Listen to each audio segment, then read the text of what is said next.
Jacoby, what kind of would you attribute to that fast start and delivering a knockout punch very early in this game? I feel like we was just like pressuring a lot on defense, and that helped us score in our offense. And we had great tempo, so we were scoring and playing great defense. Tafara, you had that dunk and a three-pointer in the first half. Can you just give us an idea of the energy and what your mindset is coming off the bench?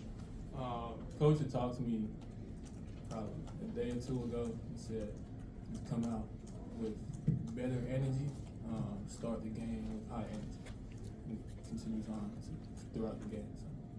Can you kind of take us through that dunk, how you were able to kind of finish that?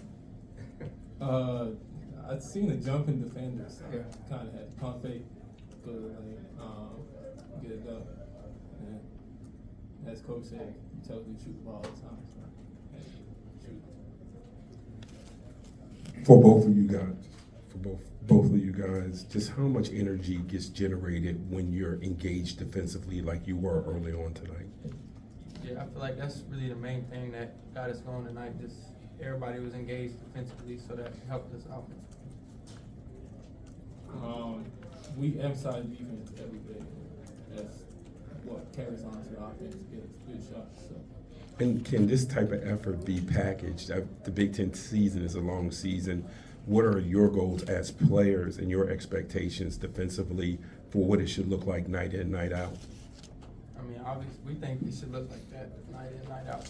But it might not, so we're just going to keep playing hard and try to make it look like that.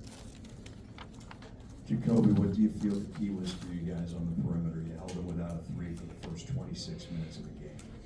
I mean, yeah, that was a big emphasis on the scouting report. They had 4 players shooting like 40% from three, so we just wanted to make them kind of dribble and play make. 19 games after this in league play, this is just the first step, but what does it mean to begin tonight in conference play the way you guys did? I mean, yeah, that's huge. That's a big win, but we got Purdue Sunday.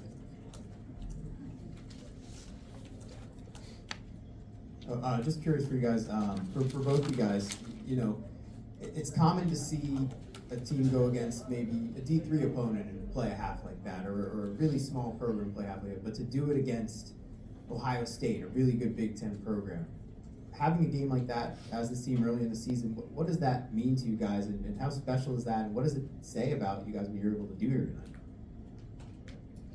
Just come out and make a statement, tell people who we are and what we're doing this season, and try to do a big thing.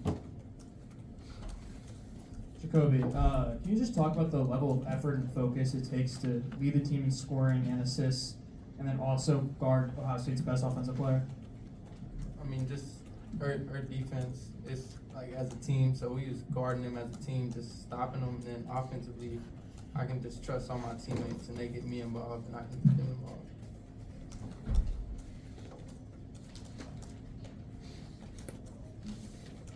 Rather, you guys, there was a 7-minute stretch where Ohio State did not score a field goal, and then of course after that, you guys had a pretty commanding lead.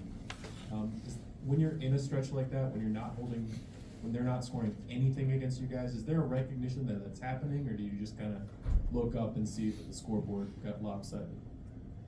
I think I just kind of looked up and seen, because we was just out there playing hard, so I didn't really notice till I looked. Jacoby, in that moment where you took the Ohio State player's ankles and then hit that big shot, obviously that's like a play that every basketball player growing up like dreams of making, and when the crowd goes crazy, kind of what was going through your head when that occurred? I mean, I wasn't about to shoot it at first, but then I seen that he had failed, so I was like, I gotta shoot it. And I knocked it down. So. Kobe, you mentioned it takes a team effort to guard a guy like Thornton. What was key for you guys in terms of stopping him, especially in that first half? Just making him make tough shots, not over helping and letting him get 10 assists in a night. So just making him shoot those tough shots, tough twos. And I know you can talk all you want about wanting to run guys off the line, but then to actually go in a game and do it, what does that sort of take, especially a team that shoots as well? I mean, you just got to be locked in and playing super hard. So.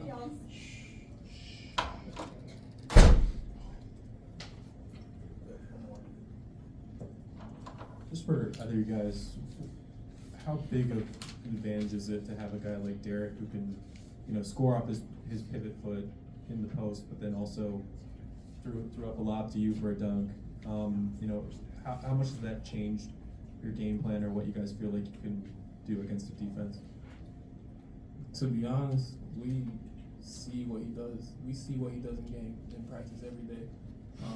He's a hell of a player. He can definitely find guys in the perimeter, lobs, like you seen. It's a shell shock to me. I'm sorry, what do you mean by that, shell shock? He's a really good player. All right, thanks, Anthony.